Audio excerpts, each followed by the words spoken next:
When Edward was just a teenager, England was on fire. Powerful nobles, led by the charismatic Simon de Montfort, rose up against his father, King Henry III. They demanded limits on royal power and more rights for themselves. In this chaos, the young prince had to choose a side.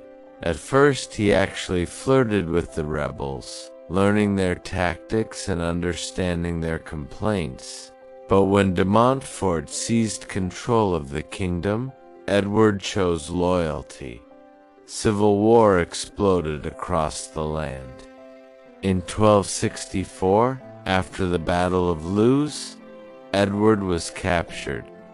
For months, England's future king was a prisoner, watching, waiting, and planning.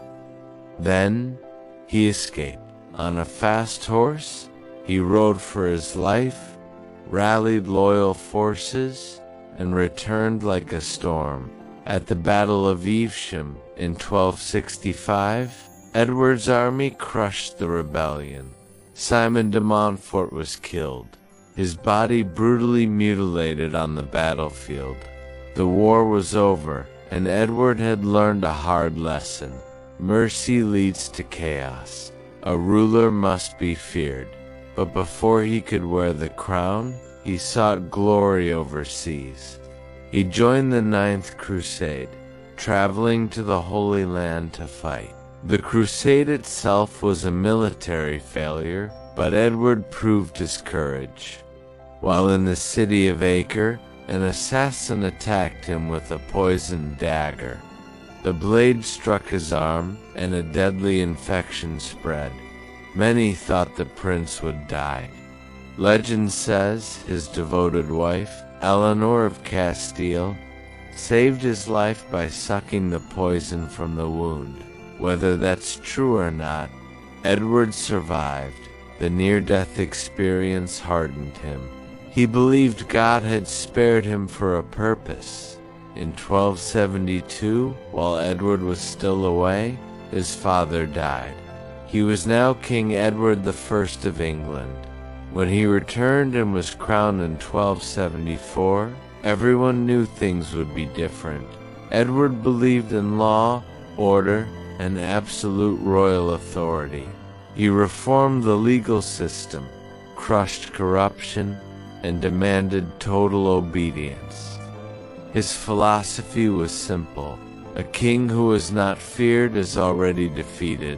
His harsh rule brought a stability England hadn't seen in decades. But beyond England's borders, trouble was brewing.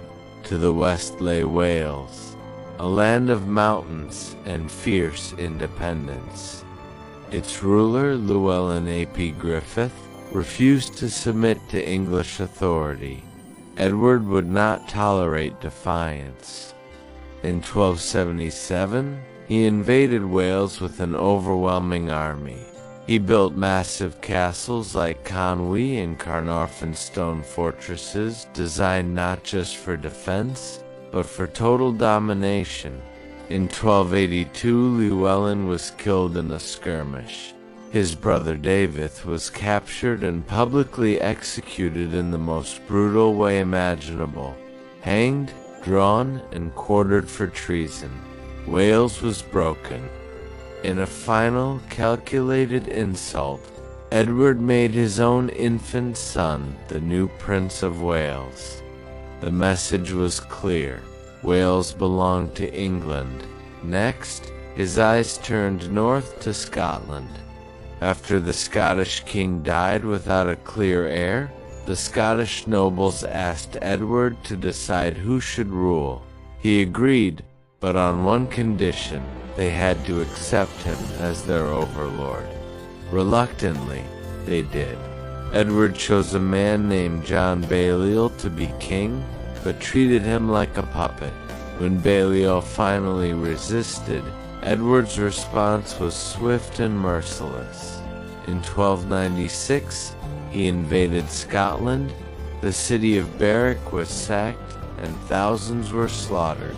Edward even stole the stone of Scone, Scotland's sacred coronation stone, and took it back to London as a trophy. Scotland, it seemed, was conquered, but from the ashes of defeat, a hero rose, William Wallace. Wallace led a guerrilla war, uniting commoners and nobles.